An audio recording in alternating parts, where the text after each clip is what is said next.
Hello, friends. This is Dave Hurwitz, executive editor at ClassicsToday.com, here with Record Review Masterclass, where we're going to talk about some submitted reviews, and I get to critique them, and we get to see whether they're any good or not, or how they can be improved, or whether they're just perfectly fine as they are. Now, this particular album, I think, is a very interesting one for me personally to do, because it involves an instrument I don't deal with all that often, which is the classical guitar, a piece which has an instrument which has just an enormous repertoire, much of which is really unsuited to the instrument, particularly when it comes to transcriptions. And this is a disc entirely of transcriptions. So that makes it even more intriguing, and it's a very positive review. So let's see how this particular writer executes a recommendation, a really warm recommendation, a serious recommendation, and how it can be improved to make it even more recommendable. I mean, because it's really easy to trash something. It's harder to write a positive review that's consistently interesting. So the disc is on Naxos, and it features, let's see, Johan Smith. Yes, Johan Smith playing the guitar. The album is called Children's Corner. It's all pieces based on the concept of childhood, sort of, kind of, well, at least up to a point. And, well, I mean, let's look at the concept, let's look at the execution, and let's look at this person's review, which I appreciate very much, it being sent in. I really do, because this is a disc I probably would never touch. And even when the reviews are good or bad, or I mean in terms of their quality, reviews, I always like to be told about things, because none of us can stay on top of it all, can we? So I appreciate this. I mean, it's a disc I want to listen to after reading this review. See what you think. Here we are. Here we go. Although not as well known as the likes of Segovia, Williams, or Bream, Johan Smith's second disc marks him out as a guitarist to watch. This album consists of his own arrangements of piano music. There is hardly a moment in the CD's 70-minute duration that couldn't be described as virtuoso, yet this is never once showy, but is always at the service of the music. Okay, opening paragraph. That's good. Minor criticisms. Of course, he's not as well known as Segovia, Williams, or Bream. He's only made 2 records. I don't think you need to start there. I think you could just say that this is his second record, and he's clearly an artist to watch on the basis of this album, something like that. You know, I mean, you make the point, but you don't have to bring in all those other names, because you're only people are going to, like, you know, go, huh? What? Who? Yeah, you know what I mean. Okay, so that's that point. Then we have the last sentence needs a little cleaning up just from a stylistic point of view. There is hardly a moment in the CD's 70-minute duration that couldn't be described as virtuoso, yet this is never once showy. Yet this is you could say his playing is never showy for its own sake, is never interested in mere virtuosity, and it always digs in to the expressive point of the music. Something like that. You know, again, it's a question of just a little bit of adjustment. I think if this writer were to read it again, and especially if you read it out loud to yourself, which is always a good idea. I mean, if you have a question about how you say something, read it out loud. If it doesn't sound right, then fix it. I mean, that's a great way to go about it. It's a little tip there. Anyway, but that's the first paragraph, and it's okay. It gives us the introduction, and there we are. The theme of the album is childhood.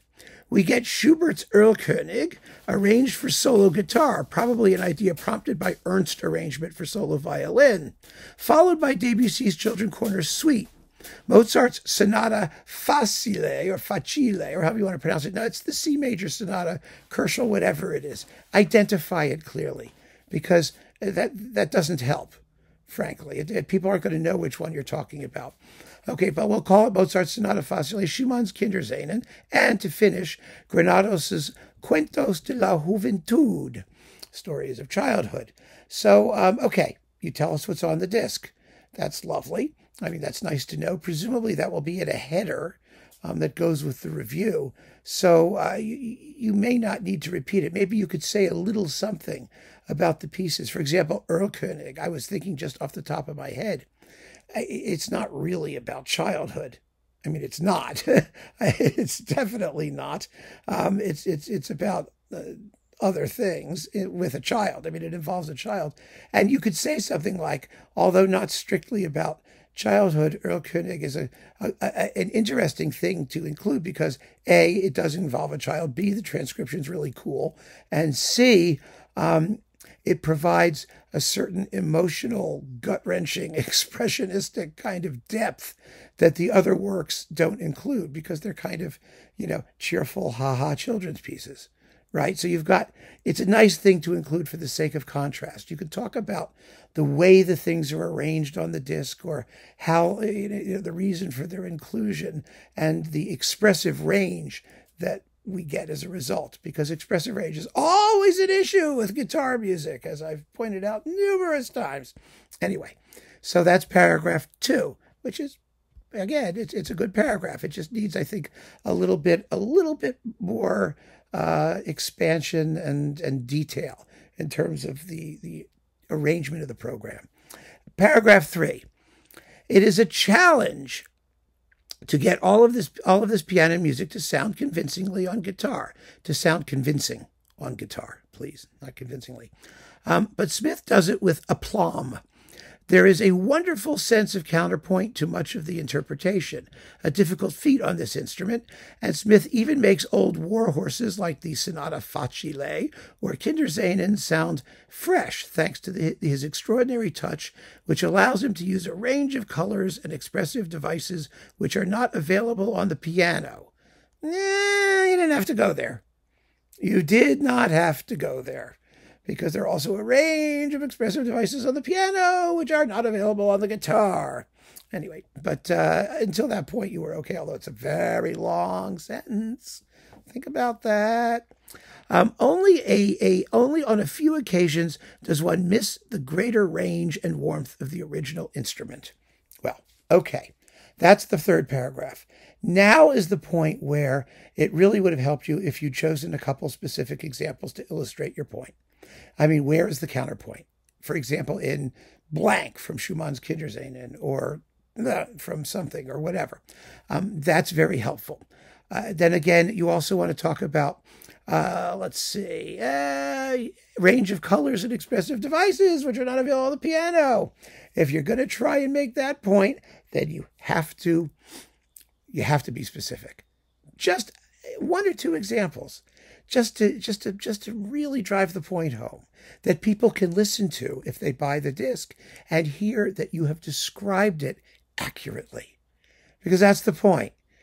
So you have to move from the general, which you really have in your first 2 paragraphs, right? It's very, very general. You talk about the guitar generally and the transcriptions and what's on the disc. Then you want to get into the details of the performance. So you have to have some specifics. You can't just say generally it's very nicely played and it sounds lovely and the guitar is wonderful and get it? I'm sure you get the point. And then there's a closing disc. This is a wonderful CD, every second of which is full of the joy of music making, warmly recommended. Perfectly fine conclusion. So there you have it. This is a good review. It is not a finished review. It needs, an edit. An edit preferably from the writer before being submitted in the first place, so that the editor doesn't have to do the edit. But it does generate, I think, considerable interest in the disc, in the performances, in the artist, and I'm going to go listen to it.